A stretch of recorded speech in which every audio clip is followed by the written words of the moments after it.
Hi guys! Welcome back. Pag-uusapan naman natin ngayon yung crime of estafa. We speak of estafa or panloloko. Yung accused dito defrauded another by unang-una, abuse of confidence or unfaithfulness. Ibig sabihin, sa sobrang pagtitiwala ng victim na ibigay niya yung money in trust, yung trust na yon ay na-abuse or na-breach nung offender. Pangalawa, meron ng deceit or false pretense para lamang makuha yung isang bagay. So, mapapatunayan dito yung prior acts of deceit and or simultaneous acts of deceit in exchange of something. And may damage or prejudice doon sa victim. When we speak of damage, it is not limited to material damage. It could be a damage in the victim's proprietary right. And yung prejudice na yon is also capable of monetary estimation. So this crime of estafa is punishable of imprisonment up to 20 years. When it comes to estafa, may permission yung victim na ibigay yung property dun sa offender kasi nga nagtiwala siya and at the same time, that person is being deceived. In contrast naman sa theft or qualified theft, yung pagtitake ng property is without the permission of the victim and merong physical possession yung offender. Compared sa contract of loans, ownership is also being transferred to offender. So unlike with estafa, hindi ito utang, kundi ipinagkatiwala. And yung contract of loans, ang sabi natin, walang nakukulong sa utang. But, meron ng deceit dun sa way of pagbabayad ng utang, and it will fall to estafa. Sabi ng court, the return of money and reparation of the damages will not negate the crime of estafa, for it is a public offense committed against the people of the Philippines which must be prosecuted by the government on its own motion. So, ibig sabihin nito guys, kahit pa nagsisi na yung offender, ibinalik na yung money, it will not negate the crime of estafa. Nandoon pa rin yung crime of estafa dahil ang pinaparusahan dito ay hindi naman yung utang, kundi yung deceit. So, dito merong intent to deceive.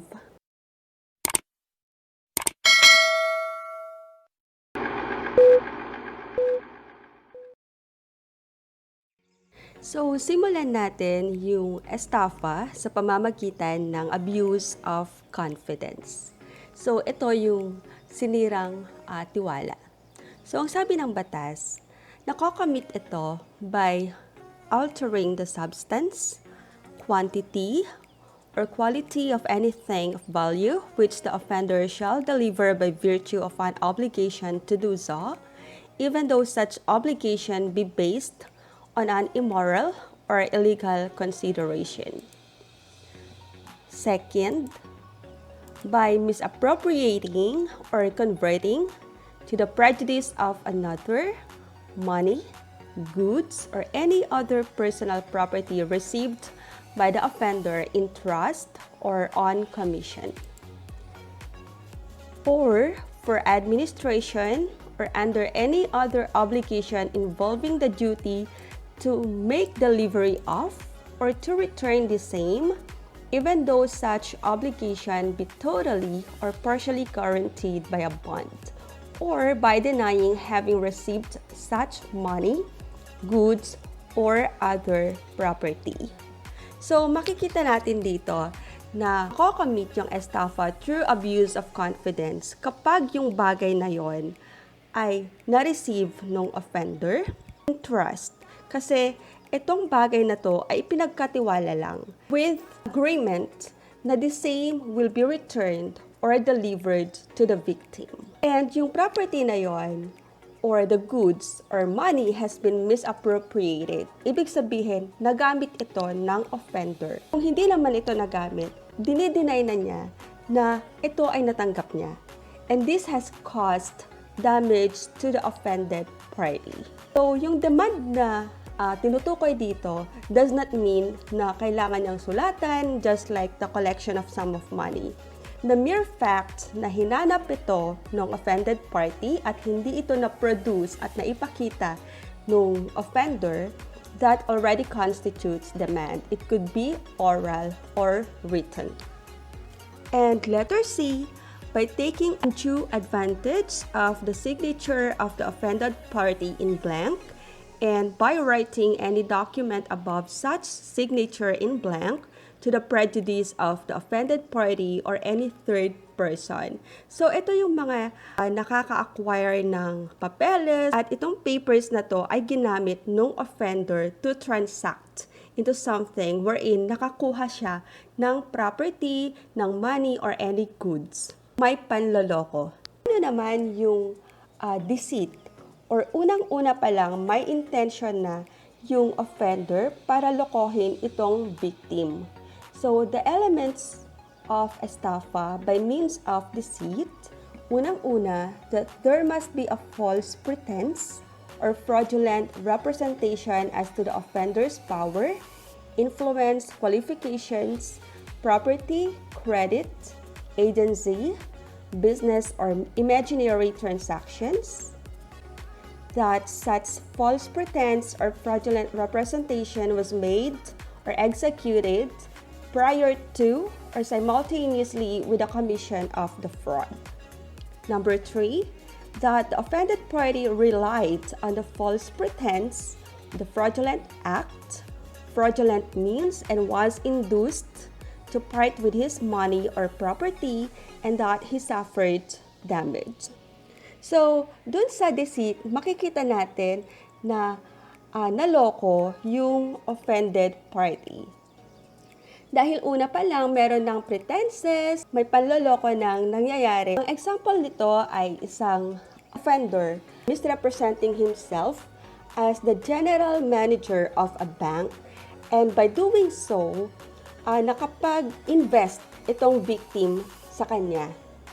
And in reality, this person is not the manager. So, nagkaroon ng misrepresentation or panloloko, or there has been acts made by the offender before or simultaneously dun sa pagbibigay ng investment nitong victim.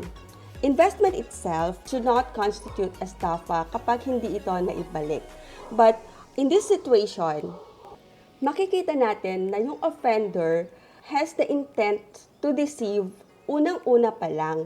As mentioned a while ago, kung ito ay purely investment lamang at walang panloloko galing sa offender, pag hindi na ibalik itong investment, that should not constitute estafa.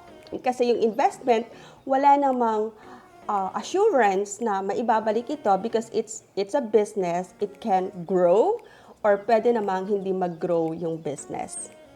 So, examples of fraudulent acts according to the revised penal code, yung paggagamit ng fictitious name, falsely pretending to possess power, influence, qualifications, property, credit, agency, business, or imaginary transactions, and by means of other similar deceits. So, makikita natin dito na deceit is indispensable, and it was made or executed prior to or simultaneously with the commission of the fraud. Also, by altering the quality, fineness, or weight of anything pertaining to his art or business, by pretending to have bribed any government employee without prejudice to the action of calumny which the offended party may deem proper to bring against the offender. And by post-dating a check or issuing a check in payment of an obligation, the offender knowing at the time he had no funds in the bank or the funds deposited by him in the bank were not sufficient to cover the amount of the check, and without informing the payee of such circumstances. So, kaya nagkakaroon tayo ng estafa and violation of the bouncing check law. And if you have questions, just comment down below and we will surely answer all your questions. So, maraming salamat ulit guys. Bye-bye!